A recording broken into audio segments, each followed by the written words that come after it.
दोस्तों शॉन क्लैरेडा से भी कई गुना ज़्यादा फैंस बिग ग्रैमी के हैं और फिर भी मैं ये रिस्क उठा रहा हूँ कि मैं उन दोनों का कंपैरिजन कर रहा हूँ और मैं खुद इतना बिग ग्रैमी का बड़ा फैन हूँ कि मैं उनके ऊपर एक वीडियो बना रहा हूँ। उनकी ट्रेनिंग प्रोटोकॉल, उनकी डाइट प्रोटोकॉल, वो स्टेरॉइड साइकिल क्या यूज़ करते हैं, उन सारे के ऊपर रिसर्च करके एक वीडियो आपके लिए ला रहा हूँ।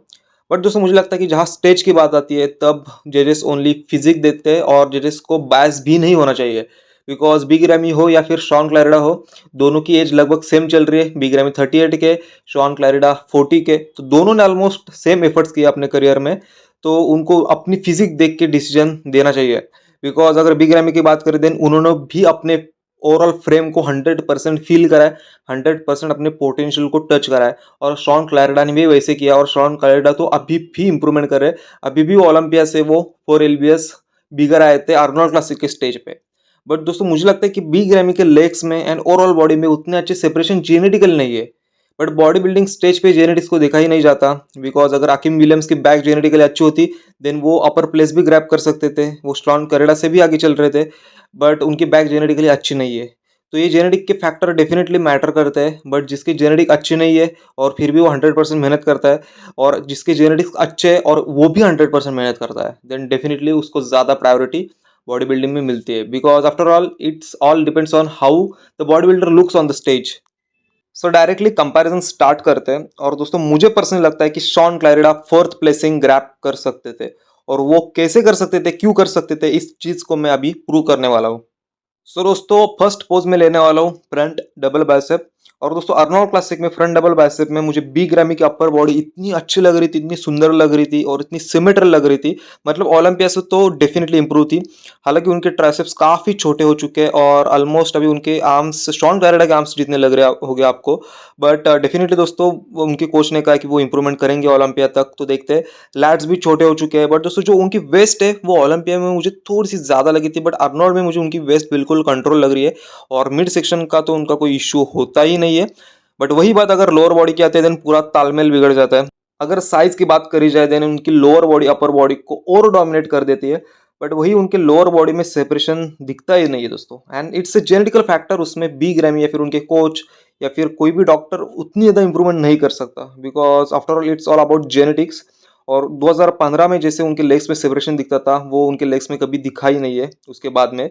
और मुझे लगता है कि यही चीज़ के कारण बी ग्रैमी को ओलंपिया हारना पड़ा था और अर्नोल्ड क्लासिक में भी उनको फोर्थ प्लेसिंग मिली। बट वही बात अगर मैं शॉन क्लैरेडा की करूँ देन फर्स्ट ऑफ ऑल आप फिजिक का फ्लो देख लेना कि इतने छोटे से फ्रेम पे इतना ज़्यादा मसल मास ऐड करा है। और उनके फोरआर्म से लेकर उनके काफ तक ओवरऑल बॉडी बैलेंस है। ऐसा कोई भी मसल नहीं कि जो बाकी के मसल्स को ओवर डोमिनेट करता है। लैट्स को भी उन्होंने इतना ज़्यादा ग्रो करा है कि उनका एक्स फ्रेम काफ़ी अच्छा आता है और बड़े बड़े बॉडी बिल्डर्स को वो हराते हैं, जैसे कि विलियम बॉनेक तो को भी उन्होंने बीट किया है अर्नोल्ड क्लासिक में। और लेग्स में सेपरेशन देख सकते हो, जो स्ट्राइशंस आते हैं बिकॉज मसल मैच्योरिटी काफ़ी है, काफ़ी लंबे अरसे से वो ट्रेनिंग कर रहे हैं। उनकी वेस्ट कितनी कंट्रोल है आप देख सकते हो। और काफ भी अगर कहूँ देन ओवरऑल बॉडी को काफ भी बैलेंसिंग है और शार्प फिजिक उन्होंने लाई थी। डेफिनेटली कंडीशन भी बिग रैमी से अच्छी थी। तो दोस्तों आप ही बताना, बिकॉज बिग रैमी तो मेरे भी फेवरेट है। जो हर जो बंदा देखता है उसका अगर बिग रैमी फेवरेट है देन डेफिनेटली वो बिग रैमी की तरफ जाएगा। तो दोस्तों थोड़ा सा जजिंग क्राइटेरिया को समझ लो आप। जजिंग क्राइटेरिया में सिमेट्री को समझ लो, प्रोपोर्शन को समझ लो, फ्लो को समझ लो, कंडीशन को समझ लो। सारी चीज़ें जब आप समझोगे आपको पता चलेगा कि इमोशंस को बाजू में रखकर जो विनर होता है वो होता है शॉन क्लैरेडा। तो मुझे पर्सनल लगता है कि फ्रंट डबल बाइसेप में शॉन क्लैरेडा को जीतना चाहिए था। नेक्स्ट पोज लेते हैं दोस्तों हम फ्रंट लैट स्प्रेड का। और दोस्तों दोनों ही बॉडी बिल्डर के लैट्स काफी बड़े आ रहे हैं इस पोज में। और जो बिग रैमी पोज को हिट करे वो भी काफी अच्छे से हिट करे, शोल्डर पॉप अप हो रहे। और शॉन क्लैरेडा तो दोस्तों इतने अच्छे से पोजिंग करते हैं ना कि विद इन सेकंड वो पोजेस को स्विच कर लेते हैं, जैसे कि वो दिन में 10 बार पोजिंग करते हो। और दोनों बॉडी बिल्डर की अगर फिजिक आप अच्छे से ऑब्जर्व करोगे तब आपको पता चलेगा कि दोनों की चेस्ट में कोई एक्स्ट्रा एक्स फैक्टर नहीं है। दोनों की चेस्ट उतनी ज्यादा पॉपअप नहीं होती जितनी बाकी के बॉडी बिल्डर्स की होती है। बट ठीक है, इसे एज फैक्टर कह सकते हैं या फिर कोई भी कह सकते हैं। बट मुझे लगता है कि जो चेस्ट और शोल्डर के साथ जो तालमेल हो रहा है, जो बैलेंस हो रहा है, जो सेपरेशन हो रहा है, वो शॉन क्लैरेडा का मुझे काफ़ी अच्छा लग रहा है। लैट्स को भी उन्होंने काफ़ी अच्छे अच्छे से खोला है और वो उन्होंने ज़्यादा पीछे झुका नहीं है, इसलिए उनके लैट्स बड़े लग रहे हैं। और बिग रैमी ने लैट्स को बड़ा शो करने के लिए पीछे झुका है, बट वही उनका जो मिड सेक्शन है वो काफ़ी सॉफ्ट लग रहा है। तो मुझे लगता है कि बिग रैमी ने भी अच्छी तरीके से हिट करा है। लेग्स में भी उनके जो सेपरेशन दिखना है वो सेपरेशन तो दिखता है। बट उनकी उतनी अच्छी कंडीशन ना होने के कारण मुझे शॉन क्लैरेडा यहाँ पे काफ़ी ज़्यादा इंप्रेसिव लगते हैं। और दोस्तों ये क्राइटेरिया मैंने नहीं बनाया, ओलंपिया में जजेस ने ही बनाया कि वो फिर से कंडीशन को प्रायोरिटी देने लगे थे। दोस्तों मुझे नहीं लगता कि बिग रमी सबसे ज़्यादा कंडीशन थे इस वाले आर्नोल्ड क्लासिक में, या फिर वो शॉन क्लैरेडा से कंडीशन थे। तो डेफिनेटली दोस्तों ये ऐसे 2-4 पोजेस है जिसमें शॉन क्लैरेडा उनसे आगे चल रहे थे। अगर आप कंडीशन का खेलो, अगर ओवरऑल बॉडी बैलेंसिंग की बात खेलो, बट ये ओलंपिया वाले बॉडी बिल्डर इतने मैच्योर होते कि वो कभी भी आवाज़ नहीं उठाते या फिर वो कभी भी ऑब्जेक्शन नहीं लेते। जो कुछ मिलता है उसमें वो एक्सेप्ट करते, उसके बाद वो दुगनी मेहनत करते हैं। एंड आई थिंक यही माइंडसेट मैं सीखा हूँ इन सारे बॉडी बिल्डर्स से। नेक्स्ट पोज दोस्तों मैं लूंगा साइड चेस्ट का। एंड इस पोज में नो डाउट मैं बिग रैमी को ही जिताना चाहूंगा, बिकॉज दोस्तों जितनी बिग रैमी की फिजिक फ्रंट से अच्छी नहीं लगती या फिर सेपरेटेड नहीं लगती, उतनी उनकी फिजिक साइड चेस्ट में डोमिनेटिंग लगती है। उनकी ओवरऑल फिजिक में ऐसा लगता है कि कितनी कंडीशन है, कितने सेपरेटेड उनके मसल बैलेंस है। और जितने उनके लेग्स फ्रंट से सेपरेटेड नहीं लगते, उतनी ही उनके लेग्स जब वो बैक लैट सेपरेट करते हैं, जब बैक डबल बाइसेप हिट करते हैं, तब उनके ग्लूट्स एंड हैमस्ट्रिंग में सेपरेशन दिखता है। उनके अगर सारे लेग्स के मसल्स की एनाटॉमी में कह लो आप लोगों को, देन आप लोगों को समझेगा नहीं, बहुत सारे लोगों को समझेगा नहीं और बहुत सारे लोगों को समझ भी सकता है। बट दोस्तों अगर मैं सिंपल लैंग्वेज में बता दूं, देन दोस्तों उनके ग्लूट्स एंड हैमस्ट्रिंग का सेपरेशन आप देख सकते हो। ओवरऑल उनके ग्लूट्स से लेके उनके काफ्स तक सेपरेशन कितना है वो देख सकते हो। और यही जजेस चाहते हैं कि उनके ओवरऑल बॉडी में दिखे। और अगर ये सारी चीजें अगर उनके ओवरऑल बॉडी में दिखती थी, देन बिग रेमी 2015 से लगातार ओलंपिया बन सकते थे, अगर कंडीशन का इशू भी वो सॉल्व करते तो। बिकॉज उनके साइड चेस्ट वाले पोज में वो डोमिनेट लगते हैं और मुझे लगता है कि किसी भी बॉडी बिल्डर को हरा सकते हैं वो। और अगर बात करी जाए शॉन क्लैरेडा की, देन दोस्तों उनकी शोल्डर उतनी ज़्यादा वाइड नहीं है अगर फिजिक की बात करें तो, और चेस्ट भी उतनी ज़्यादा पॉपअप नहीं होती। तो मुझे लगता है कि जो शोल्डर है वो साइड चेस्ट पोज में और डोमिनेट करता है चेस्ट को, बट ये चेस्ट का पोज है तो डेफिनेटली चेस्ट काफ़ी अच्छी लगनी चाहिए। और वही कहूँगा कि कंडीशन उनकी अच्छी है, ग्लूट्स हैमस्ट्रिंग उनकी अच्छी है, बट उतनी ज़्यादा सेपरेटेड नहीं लग रहे मुझे जितने बी ग्रैमी लग रहे हैं। और बी ग्रैमी अट्रैक्टिव भी लग रहे हैं और उनकी चेस्ट भी कितनी टाइट लग रही है आप देख सकते हो। दोस्तों हम में से बहुत सारे लोग ऑनलाइन वे प्रोटीन ऑर्डर करते हैं, जैसे कि 2 kg का वे हमें 4000 में मिलता है, 4500 में मिलता है, या फिर ऑफर में 3500 तक भी मिलता है।